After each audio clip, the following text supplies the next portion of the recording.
This Kaufman is Alive. I look at comic books new and old. Today I'm looking at a new comic book, Absolute Superman #2 by DC Comics. This is a $4.99 comic book.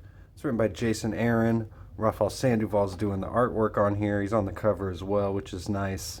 I like this cover. Superman surrounded by John Cena's here. I do think it's funny how DC always kind of portrays Peacemaker to kind of look like John Cena ever since they cast him in the comics. Now that he always just looks like he's got the big jaw and the mouth. But actually, at the end of this issue, they have a few Peacemakers that look distinguishable. So, and they're kind of setting up one specific Peacemaker to be a villain of Superman. It looks like, so that's pretty cool. All the Peacemakers, they work for the Lazarus Corporation here. Lazarus's life is kind of their catchphrase. And Lois Lane is also working for them as well. She's a special agent. And this whole issue kind of is telling us how Earth now is a lot like Krypton was, where Superman came from. We start with Superman. He's writing this paper, and he's using, his own knowledge. He wrote it himself. His teachers are confused that he didn't use the luminarium to write his paper. So very cult-like, how you would have to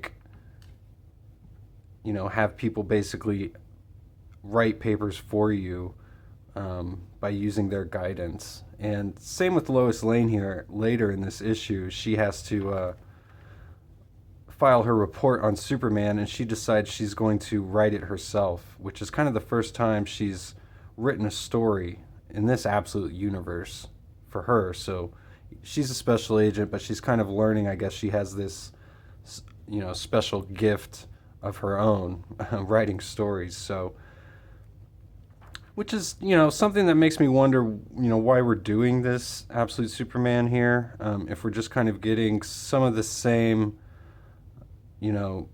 archetypes here being set up, some of the same people kind of in the same positions. We've just got Lois Lane essentially, being a reporter on Superman here. So, and we've got a Superman, he's younger, and he didn't grow up with the Kents. So he's kind of a man without a home here. He's called the Son of Nothing here in this comic book.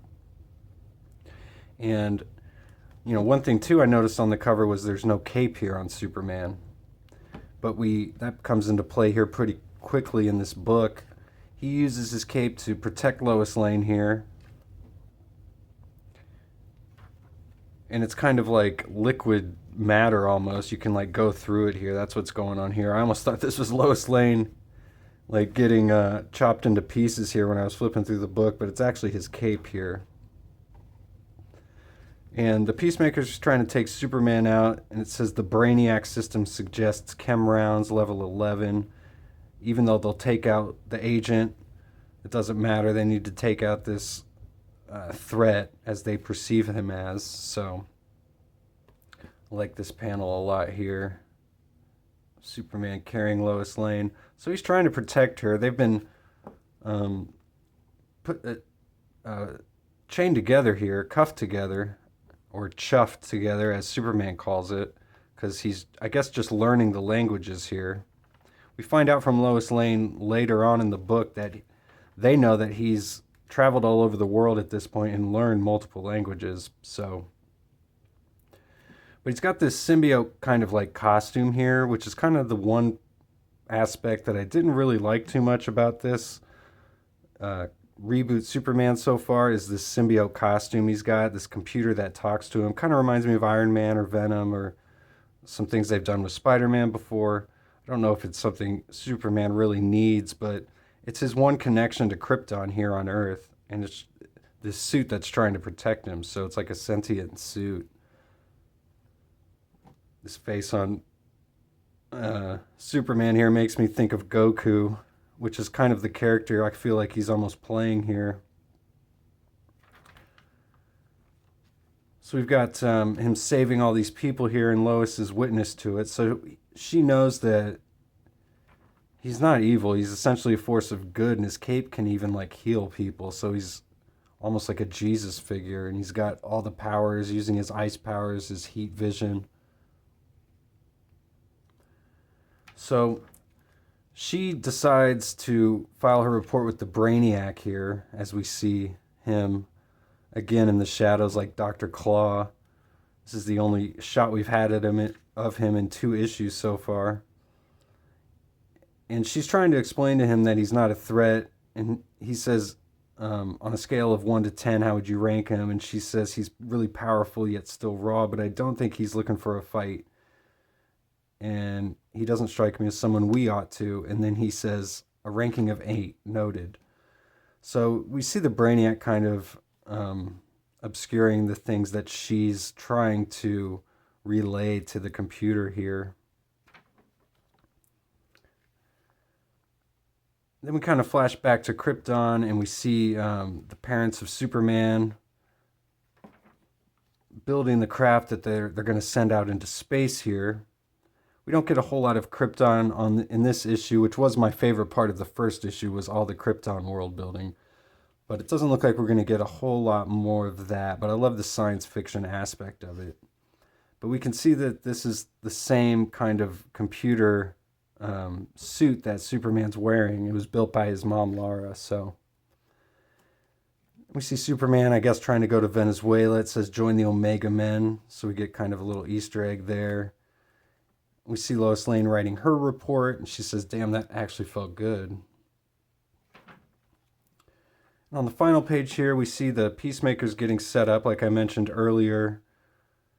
He says they don't get it. They don't appreciate what we've done to pull them out of the mud. And the other Peacemaker, this one's got a beard, which is what I'm saying. At least he looks a little different. But he's like, yeah, well, Smith, that's the job, isn't it? What are you going to do? And he says, teach them. Teach them that peace has a price. So then we get the Peacemaker, John Cena here, gunning down these innocent victims here. I wonder if the first page of the next issue is going to show Superman trying to stop all these bullets here. So then we get a preview of Batman Dark Patterns here, #1, written by Dan Waters and Hayden Sherman. Some really cool looking artwork here. Reminds me of Tim Sale.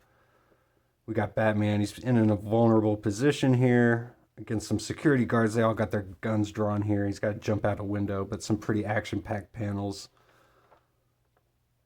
Nice preview, honestly.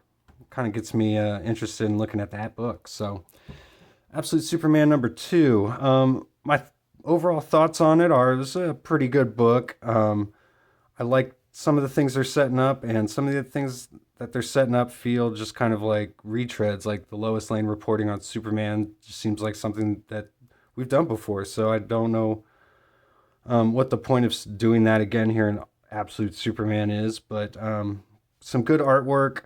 I like kind of the Peacemaker aspect of it. I like Peacemaker as a character, so him going up against Superman will be pretty cool if they kind of have like maybe one specific Peacemaker who gets like super soldier powers or something. But I guess we'll see where it goes. But thanks again for watching. If you like videos like this, please subscribe, and I'll see you guys on the next one.